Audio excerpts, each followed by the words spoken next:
Hey Paula, how you doing? I've got your final presentation up here, and things are looking wonderful. This is good. This is good. I'm glad you brought this away. I still think this can be pulled away a little bit. I'm thinking even maybe, and I think it's you're kind of creating a really weird shape right here by pulling it over by the Y. So I'm sorry if I wasn't clear about that, but I would pull it away from the Y a little bit, maybe even down just a little bit, and that's looking great. Okay, so your purpose of this project, outstanding. Um, Let me zoom in here just a little bit. Okay, preliminary sketches and ideas. So you have your title page, and then if we take a look, I think we're missing something. A page. Okay, there's your title page, and then here's your purpose. You're all right. I mean, purpose overview. You're fine. You're fine. Good job. All right, then you have your sketches and ideas, and you're doing a really good job adhering to the grid. For the most part, I think you're doing a wonderful job, especially on these first few pages. It's great that this doesn't move and that that headline stays. That anchor's really an important part of the page, and it creates some timing that the viewer can expect. It sort of creates a cadence so the viewer knows exactly how to establish their relationship with each page in terms of looking at the page, finding out what the page is about, looking at the descriptions, and finding, of course, the visuals. So with that being consistent on each page, I think that really assists the viewer tremendously. Okay, good job on your thumbs and your sketches. Personally, I think they're a little bit too small. Portfolio reviewers and design hiring professionals love to see sketches. Please keep that in mind moving towards portfolio. Love to see sketches. So the more sketches you include, the better. Again, why so tiny? I'm seeing a lot of real estate here that can be used, and I just think that this isn't good page mechanics here because you're just using a tiny little strip of a page that has plenty of real estate. This is much better.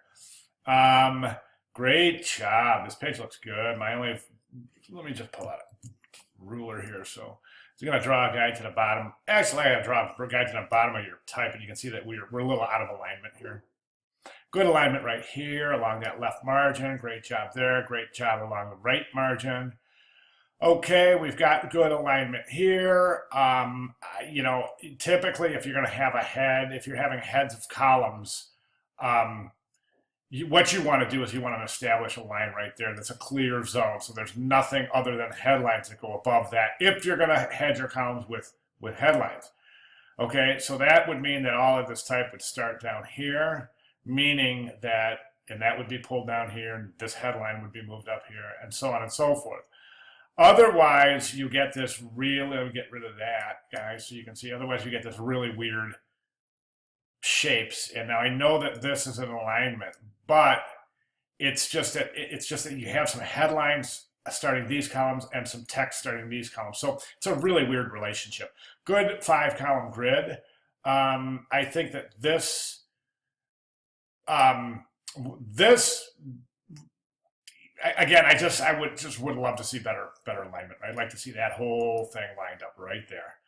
Sorry, let me get that over there a little bit. There you go. There. I'd like to see that whole thing lined up right there. It's still a lot of alignment there, and there. So that if you can take that part right here and pull your guide down to here, that right there, actually right down to here, and that might be a good logical place to start all of your text and leave that area open. I know it sounds strange, but it'll add some wonderful breathing room to the page.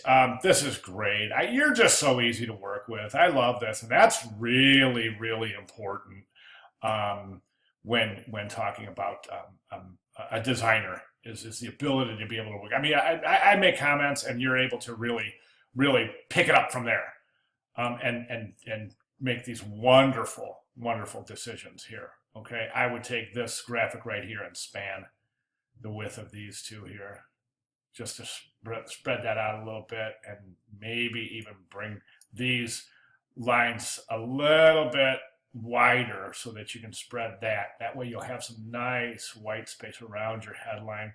This graphic wouldn't start till the top of the type. So that would be pulled down a little bit and stretched this way. So it would start, not stretched, I mean recompose. So it would start here and end here.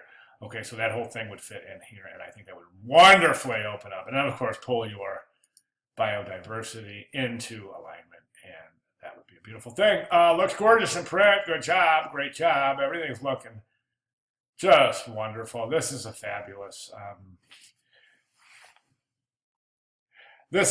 presentation.